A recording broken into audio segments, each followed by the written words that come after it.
En esta presentación se recoge la tercera sesión del curso Investigación en Ciencias de la Salud 1 y el tema a abordar es una primera aproximación a un elemento clave en cualquier proyecto de investigación y por supuesto en cualquier propuesta de investigación, como es la pregunta de investigación. Los temas que vamos a tocar de manera sencilla son, por una parte, qué características debe tener la pregunta de investigación ideal, grandes grupos de preguntas o grandes tipos de preguntas, una simplificación de la enorme variedad de preguntas que pueda haber, pero que ayuda a entender de qué estamos hablando en ciencias de la salud y qué tipo de reto tenemos delante, qué elementos debe tener la pregunta de investigación y algunos ejemplos que iremos incorporando por el camino. En primer lugar, ¿qué características debe tener la pregunta de investigación? En el propio libro de referencia de métodos de diseño de estudios epidemiológicos hay una propuesta que en realidad la propuesta tal como se formula en el libro hace referencia a las siglas en inglés, que en vez de FRIEN es FINER. Las siglas son las mismas. FINER es como más refinado, más fina, más ajustada la pregunta. Las siglas FRIEN las propone y lo he tomado de los materiales docentes que tiene el grupo español de CASP. CASP son las siglas de Critical Appraisal Skills Program, que es un programa de desarrollo de habilidades de lectura crítica que recomiendo a todos los que quieran adentrarse por este camino. Entonces, los elementos que se proponen es que la pregunta, como ya hemos abordado, ha de ser factible, ha de ser relevante, debe ser una pregunta interesante, por supuesto ética y novedosa. Ya se ve que de los dos temas que nosotros habíamos hablado, que eran interés y viabilidad, dejando un poco al margen ética, que eso debe cubrir y debe bañar y debe entrar en todas las consideraciones de investigación que se hagan en ciencias de la salud, por supuesto, pues vemos que los apartados de relevante e interesante e incluso novedosa hacen referencia al interés de la pregunta, y factible hace referencia a la viabilidad. Ya hemos hablado de aspectos, no son más que ejemplos de características en las que uno puede pensar para la relevancia o no relevancia de una determinada pregunta. ¿Qué otros elementos, cuando pensamos de si el problema que se plantea ha sido contestado previamente? Hay veces que sí, que ha sido contestado previamente, pero pensamos que esa contestación ha sido realizada en una población que no es directamente transportable a nuestra población. Por ejemplo, si deseamos estimar la prevalencia de diabetes o la prevalencia de hipertensión arterial, dos cosas que por otra parte afortunadamente ya están respondidas en muchas poblaciones españolas y por supuesto en la gallega, pero si deseáramos plantearnos esto, bueno, pues después de hacer una revisión de la literatura, veríamos que podía haber información a lo mejor de Asturias, información de Andalucía, información de Castilla-La Mancha.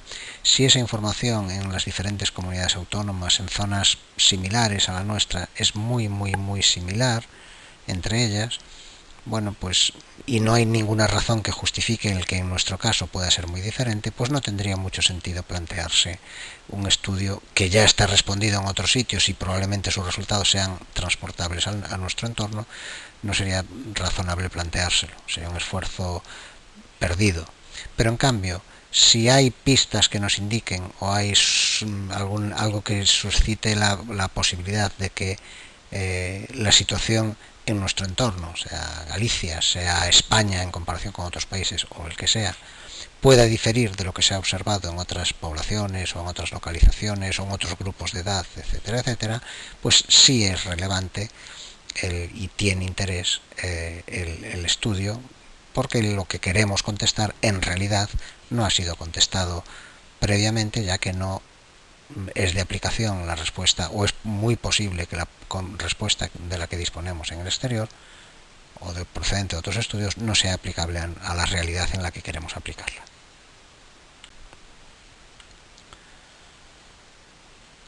¿Qué grandes tipos de preguntas hay en el ámbito de investigación en ciencias de la salud? Esto es una sobresimplificación, pero ayuda a entender también los tipos de estudios que vamos a necesitar para responderlos. Por una parte es quién enferma o qué personas enferman. Por otra parte es un determinado factor influye en que aparezca o no una enfermedad. Y el tercer gran bloque de preguntas es: si yo modifico un factor, ¿cambio el curso de la enfermedad? ¿Hago que aparezca menos la enfermedad? ¿Limito las complicaciones? Etcétera, etcétera, etcétera. Además, hay otro gran bloque de estudios dentro de la epidemiología clínica que se refiere a los estudios de evaluación de un método. ¿Qué me refiero? ¿Qué quiero decir con esto? Bueno, pues lo que estamos es, hay estudios que se hacen pues para ver si un determinado método diagnóstico, por ejemplo, es de utilidad o no a la hora de diagnosticar una determinada condición. Por ejemplo, y pongo como ejemplo una tesis reciente realizada en el programa de Ciencias de la Salud de esta universidad, pues somos capaces de identificar un score que caracterice y clasifique bien a los sujetos, a los traumatismos torácicos que están con un alto riesgo de tener una rotura aórtica. Bueno, pues lo que se hace es, en este caso, lo que se hizo fue diseñar un score y luego validar ese score o evaluar si ese score de verdad funcionaba en otras poblaciones. Hay muchas posibilidades de este tipo. ¿Qué capacidad diagnóstica tiene, por ejemplo, la prueba de esfuerzo en determinadas condiciones? ¿Qué capacidad diagnóstica tiene el TAC para determinadas patologías? Etcétera, etcétera, etcétera. Pero es otro grupo que no entraría dentro de estos tres grandes bloques de preguntas. Posibles preguntas. Hay infinidad de posibles preguntas y algunas ya sean, o todas estas, en realidad son ejemplos de cursos anteriores, similares a este, y ya se han comentado en alguna sesión previa. ¿Cuántos diabéticos hay en la población? ¿Cuál es la calidad de vida del paciente tras el trasplante cardíaco? Etcétera, etcétera, etcétera, etcétera. Hay muchísimas. Aquí una relación, son todos ejemplos reales de cursos previos, de 10 o 12 preguntas que las pueden leer con calma, porque seguro que alguna se adecua o se parece o se podría utilizar bueno, en el ámbito de interés de muchos de los participantes, ¿no? Hay otras preguntas que en lugar de hablar de personas, pues hablan a lo mejor de, como hablábamos de investigación básica, a lo mejor hablan de cuál es el mejor procedimiento, o este procedimiento es mejor que este otro procedimiento para el cultivo de células de etcétera, etcétera, etcétera. Hay preguntas que no necesariamente implican a personas, pese a que son, por supuesto, preguntas del ámbito de ciencias de la salud.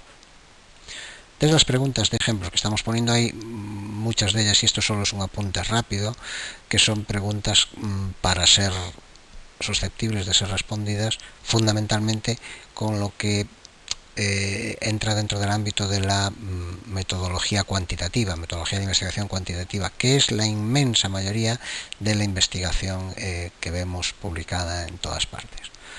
Hay una corriente en la cual no podemos dejar al margen, que tiene interés y que tiene utilidad en determinadas aplicaciones, que es todo el ámbito de la metodología cualitativa, que en realidad aborda problemas de difícil cuantificación. Algunos de los ejemplos de las preguntas vienen en la siguiente imagen. Por ejemplo, ya la propia formulación es más de ámbito redaccional, más que susceptible de ser respondido con números, ¿no? ¿Cuáles son los significados personales del envejecimiento y del bienestar desde la perspectiva de determinado grupo de población? ¿Cuáles son las experiencias de personas con daños cerebrales al regresar al trabajo tras la rehabilitación? Etcétera, etcétera, etcétera. La mayor parte de este curso, por no decir todo, se refiere a propuestas de investigación de naturaleza cuantitativa, que se puedan medir cosas y medirlas y con determinado nivel de calidad y en determinadas poblaciones y con determinada aplicabilidad, generalización, etcétera, etcétera, etcétera. La investigación cualitativa tiene sus propias reglas y hay un curso específico dentro de este máster que aborda los aspectos de investigación cualitativa y los elementos de la investigación, los elementos clave de la investigación cualitativa, y a ese curso refiero a la gente que esté interesada en que su propuesta de investigación, ya sea la propuesta de fin de máster o trabajos posteriores, pueda entrar dentro del ámbito de la investigación cualitativa. Hay otras que son preguntas que admiten diferentes abordajes, pueden, o incluso dentro del mismo estudio, no son excluyentes en absoluto, puede tener una parte o un componente de investigación cualitativa y otro de investigación cuantitativa, y he escogido estos como ejemplo, pues seguro que hay otros dentro de la relación de preguntas. No pretendo tampoco hacer compartimentos estancos entre investigación cuantitativa y cualitativa, solo poner de relieve que son dos grupos de técnicas que tienen elementos muy diferentes entre sí y diferentes reglas para su buen desarrollo, y el que esté interesado en una y en otra tiene que tenerlas en cuenta y formarse y seguirlas para que sea creíble los resultados de su trabajo de investigación. ¿Qué posible contenido puede tener la formulación de una pregunta clínica? Este ejemplo también lo he tomado del programa CASP España. Bueno, ¿qué elementos debería tener una pregunta ideal? Esta es una propuesta un poquito tramposa. Y digo que es un poquito tramposa porque en realidad el programa CASP no es tanto para proyectos de investigación, sino para aplicabilidad clínica. Y además este esquema de preguntas se adecua mejor a estudios experimentales, a estudios que evalúan una intervención, que otros tipos de estudios que ya hemos dicho que hay estudios que evalúan una intervención, pero hay otros que son meramente observacionales, otros que además de observacionales son fundamentalmente descriptivos, que narran el curso natural de una enfermedad o la frecuencia de aparición de esta enfermedad, pero asumiendo incluso cierto grado de trampa en la pregunta, yo creo que es de utilidad, ¿no? Por una parte, ¿qué debería incluir la pregunta? Bueno, pues la pregunta debería incluir algo referido a de qué tipo de paciente o persona o problema estamos hablando, qué es lo que me interesa. Por otra parte, si es una intervención, ya digo, es el elemento trampa de este apartado, ¿no? Pero si es una intervención, ¿cuál es esa intervención que nos interesa? Puede que no sea una intervención, a veces es una causa, a veces un factor, a veces un determinado pronóstico, lo que sea, ¿no? ¿Con qué lo voy a comparar? Recordad que los elementos básicos de los que hablábamos en otra presentación en casi cualquier proyecto, no en todos, pero en casi cualquier proyecto era medir algo, compararlo con algo y sacar enseñanzas de esa medición y comparación con otros. Entonces, bien, en la propia pregunta sería bueno que estuviera también con qué estoy comparando aquello que estoy midiendo. Y finalmente, cómo voy a evaluar el efecto o no efecto de esto que estoy haciendo. Entonces, referido al paciente o al problema, pues podría incluir cómo describiría un grupo de pacientes similares al mío, la intervención, ser lo más específico que se pueda en qué le estamos haciendo a este grupo de individuos. pueden ser pacientes, puede ser población general, etcétera, etcétera, con qué los comparo y finalmente cómo voy a evaluar si lo que estoy haciendo tiene algún efecto positivo o negativo o no lo tiene. Y traigo a colación un ejemplo muy específico. El tipo de paciente, ¿cuál sería? Pues pacientes que reflejan al paciente y el problema al que intento dar respuesta, pacientes con insuficiencia cardíaca por miocardiopatía dilatada en ritmo sinusal, la anticoagulación oral añadida al tratamiento estándar para el problema de base, para la insuficiencia cardíaca, en comparación con el tratamiento habitual para la insuficiencia cardíaca, disminuiría la morbimortalidad por tromboembolismo. Y luego vendrían otras preguntas complementarias. Este beneficio, en caso de obtenerse, sería suficiente para compensar otros riesgos que pueda inducir el tratamiento. Repito, es un poco tramposo, pero creo que puede ser una buena guía de que cuanto más específica sea una pregunta, más nos va a orientar como investigadores hacia cuáles van a ser las necesidades para poder responderla. En este sentido, la principal tarea que sale y que se encarga a todos los participantes en este máster, este curso en concreto del máster, en este momento es preparar una pregunta de investigación en ciencias de la salud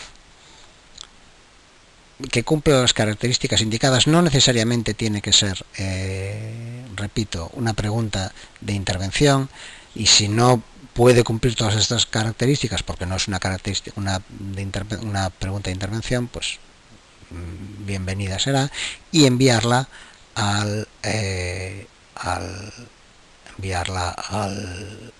por el método, por este mismo mecanismo, por Moodle, para su evaluación. Uno de los elementos que sí que debe de cumplir son los que recogía la regla mnemotécnica de Frién. Y como lectura recomendada es el capítulo 2 del libro de referencia, que se refiere precisamente a la concepción de la pregunta de investigación.